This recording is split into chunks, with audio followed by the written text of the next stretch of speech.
قال المؤلف رحمه الله, the author, may God have mercy on him, said, وَكَلَامُهُ قَدِيمٌ كَسَائِرِ صِفَاتِهِ. The kalam, speech of Allah, is without a beginning like the rest of his attributes. Okay? So, the Arabic has merely the pronoun, وَكَلَامُهُ, and his kalam, and in the English, they put the name. The speech of Allah. Instead of his speech, they said the speech of Allah. Qadim is eternal, single word. In the translation, they said, is without a beginning. In Arabic, you could say, bilabtida, without a beginning. Where it says, qadim, eternal. Kasa'iri sifati, like the rest of his attributes. لأنه سبحانه مباين لجميع المخلوقات.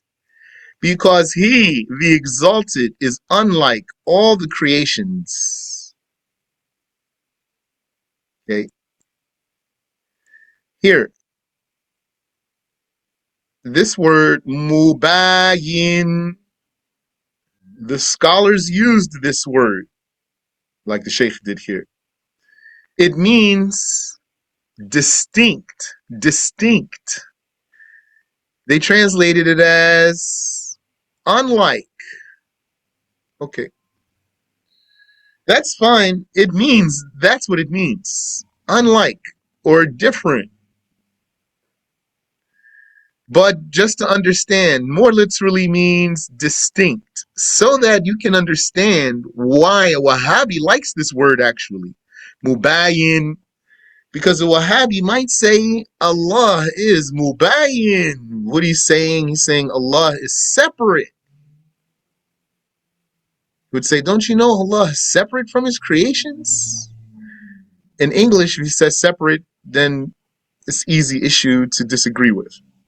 We're going to say, no, we don't agree Allah is separate from his creations. But if you said in Arabic, don't you know Allah is Mubaayin? Then we're going to say to him, the scholars permitted this word, and what they meant was different, not separate. Mubayinun li jami'il makhluqat. He is unlike, yani distinct from. Mubayinun li jami'il makhluqat. Distinct from all the creations, unlike all the creations. في الذات والصفات والأفعال. In his being or self. Attributes and doings.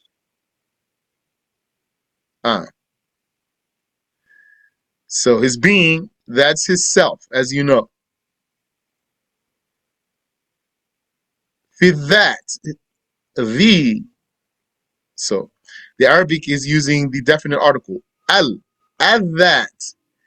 He is unlike all the creations in the being or the self. Or possibly, if you just remove his and say, he is unlike all the creations in being. Yani in existence. In self. The Arabic doesn't use a pronoun. The English is using pronoun. Wasifat, and attributes. Wal af'al, and doings.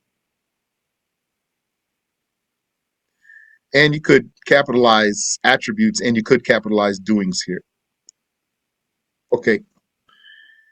So he is unlike all the creations in being and attributes and doings. That's three things here.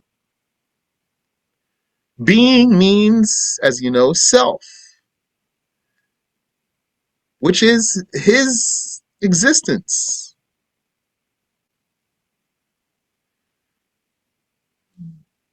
Attributes means here. So now that we've studied together for some time, inshallah, it's clear for you that here attributes means ma'ani, attributes. And doings, af'al. Here, the author, he mentions the word of doings, and he does not elaborate on them Not here in the text. Just scroll down really quick into the Arabic here.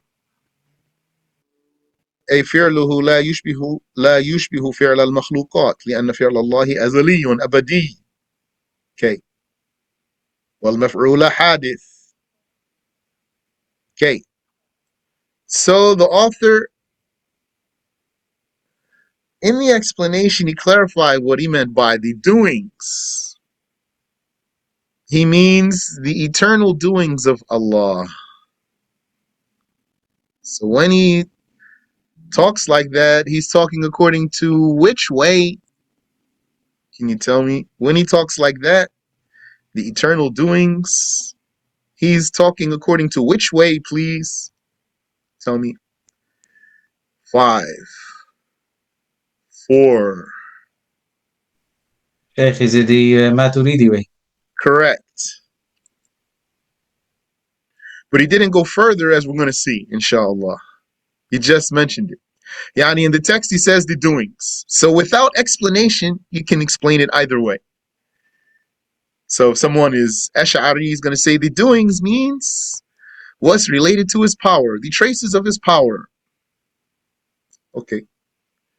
And the Maturidi, or whoever says like they say, like what the Sheikh did, he will say the doings means the eternal action of God. Subhanahu wa ta'ala amma yaqulu zalimuna uluwan kabira. Allah, the Exalted, is greatly clear of what the unjust ones attribute to Him. Yani, Subhanahu. You might notice here this entire sentence here from Subhanahu does not mention the name of Allah, only refers to Him by pronoun. Subhanahu, exalted is He, wa ta'ala, and glorified. Amma yakulu zalimuna uluwan kabira, from what the unjust ones say to Him, with great exaltation. So in the English they put the name. Which, yani, you're gonna get that a lot. The English doesn't carry, or yani, it's not as strong by using pronouns the way you can use Arabic pronouns so frequently. Loses clarity if you keep using the pronoun as much as you can use it in Arabic. The English will lose clarity. So we have a footnote here. This footnote goes to this sentence. Exalted be He, glorified be He, and exalted from what the unjust ones say to Him, with great exaltation. أي تنزها مؤكدا. So علوا كبيرا. The footnote is only for علوا كبيرا. So Subhanahu, inshallah, the root letters of Subhan have an original linguistic meaning of remoteness. So far from imperfection is He. Wa ta'ala. Ta'ala, its root letters have the meaning of highness. So means here, and exalted be He. Amma yaqulu zalimun, from what the unjust ones say. Who are the unjust ones? The disbelievers. Uluwan, a highness. So ta'ala uluwan. So as if it says, He went high with a highness. So it means exalted is He with exaltation. Ta'ala uluwan, exalted is He with exaltation. There's an emphasis right there. Then more emphasis. Kabira, great. Exalted is He with great exaltation. So what does it mean in the footnote? Uluwan kabiran, tanazzuhan mu'akkada, an emphatic exaltation.